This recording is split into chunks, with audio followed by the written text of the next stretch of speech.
Aktiviti yang akan saya kongsikan ini merupakan sedutan daripada buku 100 Aktiviti PDPC PAK 21. Kali ini saya akan kongsikan satu aktiviti PDPC dalam kelas yang disebut The Magic Labs.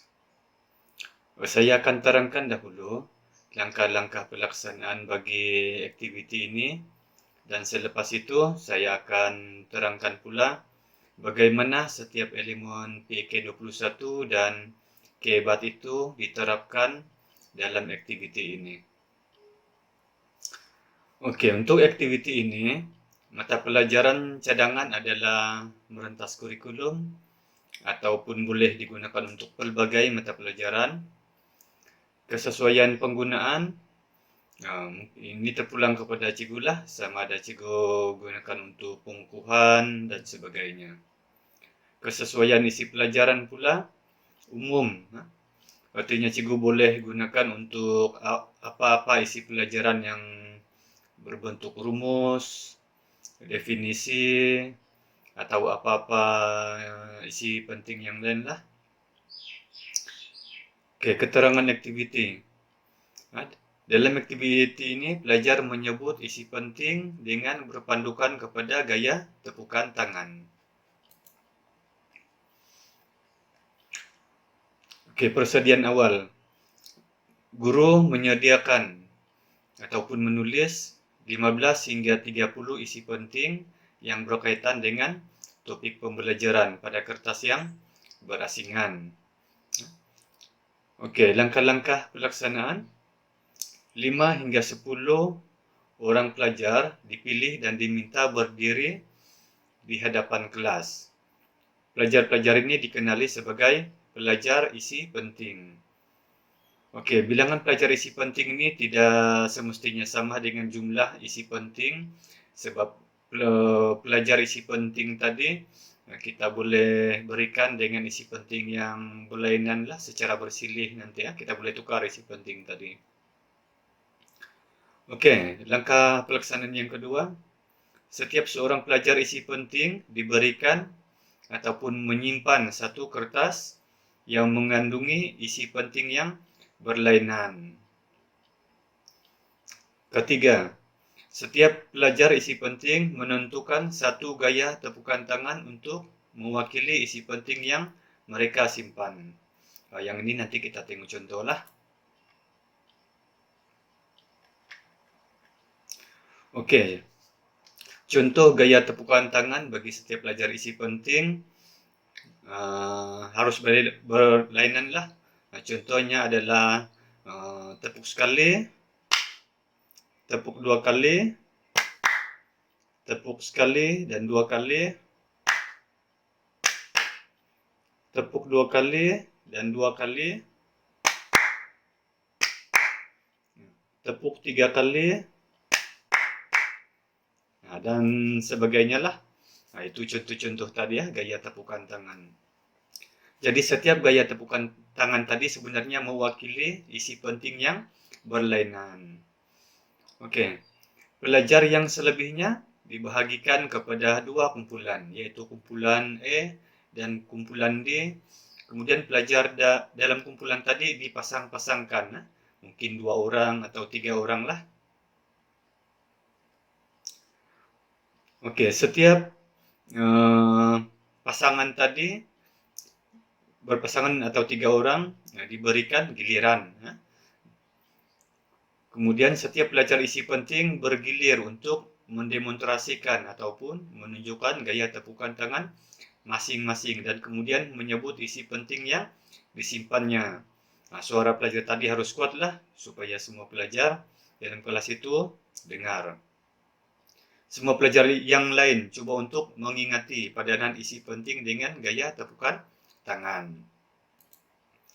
Okey, selepas semua pelajar sudah bersedia, kita panggillah pasangan giliran pertama dari kumpulan A tadi. datang ke hadapan.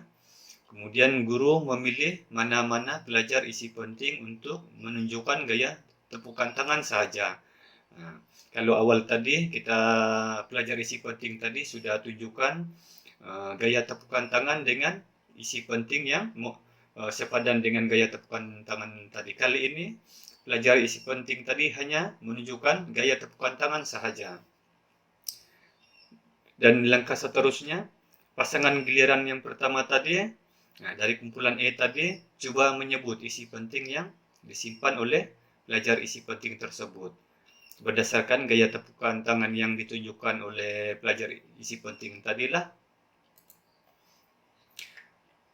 Dan jika jawaban pasangan pelajar tadi betul, maka kumpulan E diberikan 5 markah.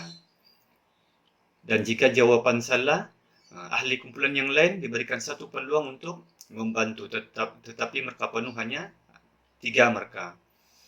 Dan jika jawaban masih salah, giliran menjawab diberikan kepada kumpulan lawan. Dan begitulah pusingan seterusnya untuk pelajar dari kumpulan E dan kumpulan B yang lain mengikut giliranlah secara berselang-seling. Selepas pelajar dari kumpulan E, pelajar dari kumpulan B pula.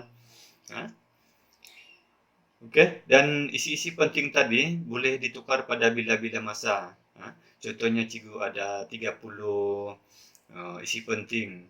Mungkin selepas 3-4 round macam tu, cikgu hendak tukar pula isi penting yang disimpan oleh setiap pelajar isi penting, boleh. Okey, jadi kumpulan yang mengumpul paling banyak markah akan menjadi pemenang. Ini di akhir aktiviti lah. Kumpulan A atau kumpulan B, kumpulan mana yang ada mengumpul markah yang paling banyak, kumpulan itu menjadi pemenang. Dan sepanjang aktiviti tadi juga, guru boleh pada bila-bila masa menukar kedudukan pelajar isi penting. Kedudukan berdiri pelajar isi penting tadilah untuk mengelakkan pelajar yang lain daripada mengingat isi penting daripada kedudukan pelajar isi penting berdiri. Okey, selepas itu cikgu buatlah sesi rumusan bersama dengan pelajar. Mungkin cikgu boleh minta pelajar untuk mengulang sebut isi-isi penting yang sudah dipelajari tadi. Dan sebagai alternatif, isi penting yang disimpan oleh setiap pelajar isi penting tadi juga boleh dipancarkan menggunakan pemancar LCD pada skrin semasa sesi demonstrasi tepukan tadi. Contohnya yang inilah. Untuk gaya tepukan ini, isi pentingnya ialah begitu. Pelajar tunjukkan gaya tepukan tangan, kemudian menyebut isi penting yang mewakili gaya tepukan tersebut. Okey. Okey, dan sekarang saya terangkan pula bagaimana setiap elemen PAK21 diterapkan dalam aktiviti tadi. Okey, yang elemen PAK21 yang pertama, komunikasi. Komunikasi di antara guru dengan pelajar, di mana guru menyoal pelajar semasa rumusan pembelajaran. Okey, yang kedua adalah komunikasi di antara pelajar-pelajar, di mana pelajar-pelajar isi penting ini membacakan isi-isi penting kepada pelajar lain sambil membuat demo gaya tepukan. Okey. Elemen PK21 kolaboratif pula di antara pelajar dengan pelajar, iaitu pelajar secara berpasangan boleh berbincang untuk mencari jawapan soalan, ataupun guru dan pelajar boleh menyediakan isi-isi penting tadi bersama-sama.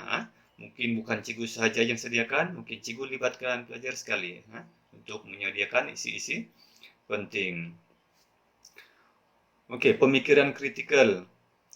Pelajar berfikir secara kritikal untuk menentukan isi penting yang sepadan dengan gaya tepukan tangan yang ditunjukkan oleh pelajar isi penting.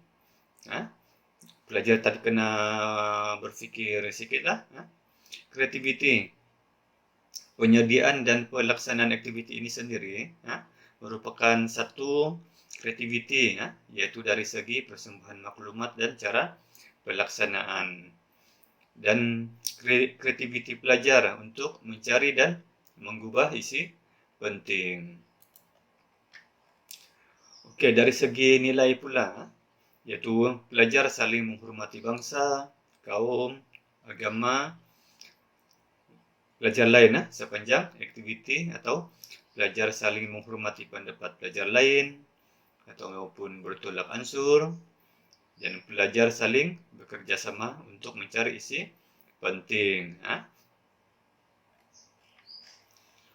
Oke, untuk elemen dan amalan kehebat pula, ini cikgu ingatkan semasa awal aktiviti lah. Di awal aktiviti iaitu cikgu galakkan pelajar untuk menyoal, memberi cadangan penyelesaian dan membuat keputusan. Cikgu berfungsi sebagai pemudah cara. Biarkan pelajar yang melakukan kebanyakan aktiviti, dan cikgu melibatkan pelajar secara aktif. Kalau boleh semua pelajar dilibatkan. Belajar membuat dan menjawab soalan secara berpasangan. Jadi wujud elemen kolaborasi tadi. Dan juga teknik penyoalan. Cara penyoalan yang cikgu boleh gunakan, mungkin cikgu menggunakan kata kerja pemikiran aras tinggi semasa merumuskan isi pelajaran lah khususnya.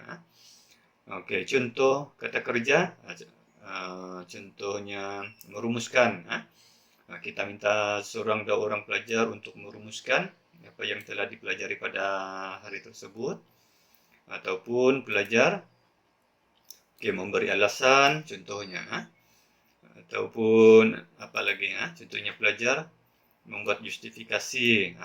Ini bergantung kepada kesesuaian lah, cikgu pilih mana kata kerja yang sesuai dengan isi pelajaran tadi, dan gunakan kata kerja tersebut semasa penyoalan. Aktiviti itu tadi disedut dari buku 100 Aktiviti PDPC DK21. Jika cikgu inginkan lebih banyak perkongsian video-video seperti ini, sila like, subscribe, dan tekan butang lonceng. Sekian perkongsian untuk kali ini, dan semoga perkongsian ini bermanfaat kepada semua.